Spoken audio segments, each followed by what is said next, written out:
ये CA NRC का जो मुद्दा चला था उसमें पॉपुलर फ्रंट ऑफ इंडिया ने जो एक बहुत ही अहम स्टैंड लिया था एनआरसी को बॉयकॉट करने का, एक बहुत ही बहादुरी वाला जो स्टैंड हमने पब्लिक को कहा था कि एनआरसी सीए को सिर्फ बॉयकॉट करना है, इसके बाद से हम देखते हैं पॉपुलर फ्रंट ऑफ इंडिया को अलग अलग चीज़ों में इन्होंने लिंक करने की कोशिश की। कभी दिल्ली दंगों में हमारा नाम डाला गया, कभी हाथरस कॉन्स्पिरेसी में हमारा नाम डाला गया, कभी एनआईए को हमारे पीछे लगाया गया, कभी ईडी को हमारे पीछे लगाया गया। तो ये मुसलसल चलते आ रहा है, लेकिन फिर भी पॉपुलर फ्रंट ऑफ इंडिया ने अपने स्टैंड को डाइल्यूट नहीं किया, अपने काम को डाइल्यूट नहीं किया, उसी जोश के साथ हम अपना काम करते रहे।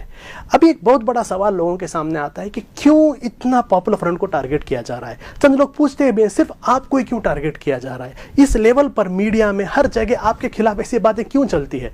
उसका जवाब बहुत सिंपल है, वो इसलिए क्योंकि पॉपुलर फ्रंट ऑफ इंडिया जब से शुरू हुई है तब से हमने आरएसएस के फैसिस्ट एजेंडे, हिंदुत्व फैसिस्ट आइडियोलॉजी के खिलाफ एक अनकॉम्प्रोमाइजिंग हमने स्टैंड लिया है। कभी भी हमने इनके सामने सर नहीं झुकाया, और ये सिर्फ बातों में नहीं, जहाँ जहाँ ग्रास रूट लेवल में हमारे कैडर मौजूद हैं वहाँ वहाँ हमने इनकी हिंदुत्व आइडियोलॉजी की मुखालिफत की।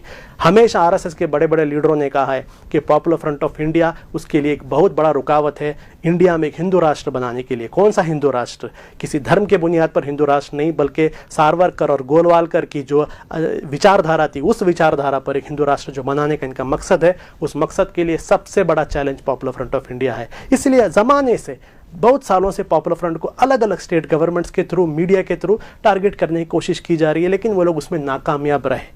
अभी हम देखते हैं कि हाल ही में पॉपुलर फ्रंट ऑफ इंडिया को लोगों से दूर करने की कोशिश की जा रही थी। पॉपुलर फ्रंट ऑफ इंडिया को ऐसा बदनाम करने की कोशिश की जा रही थी ताकि लोग हमसे ना जुड़े। लेकिन हुआ क्या? हम देख रहे हैं पूरे इंडिया के अंदर पॉपुलर फ्रंट ऑफ इंडिया की मकबूलियत, एक्सेप्टेंस और बढ़ गई। बहुत सारे लोग पॉपुलर फ्रंट के साथ जुड़ने लगे।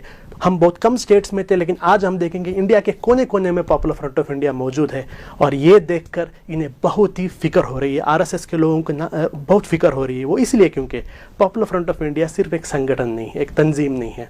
पॉपुलर फ्रंट ऑफ इंडिया एक मिजाज है। जहाँ जहाँ हम जाते हैं हम ये मिजाज को भी लेके जाते हैं। वो मिजाज क्या है?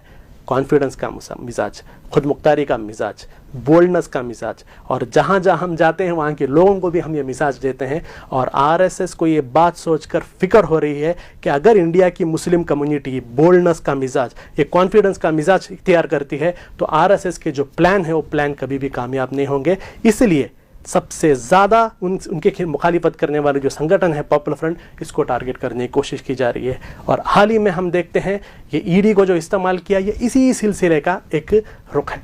मैं आज यहाँ पर आपके सामने ये बात कहना चाहता हूँ कि पॉपुलर फ्रंट ऑफ इंडिया ऐसे साजिशों से कभी डरा नहीं है, आगे भी हम डरने वाले नहीं हैं। इसीलिए आवाम तक पहुँचने के लिए हम ये कैंपेन कर रहे हैं, स्टैंड विद पॉपुलर फ्रंट। इस कैंपेन में 3 दिन आप देखेंगे पॉपुलर फ्रंट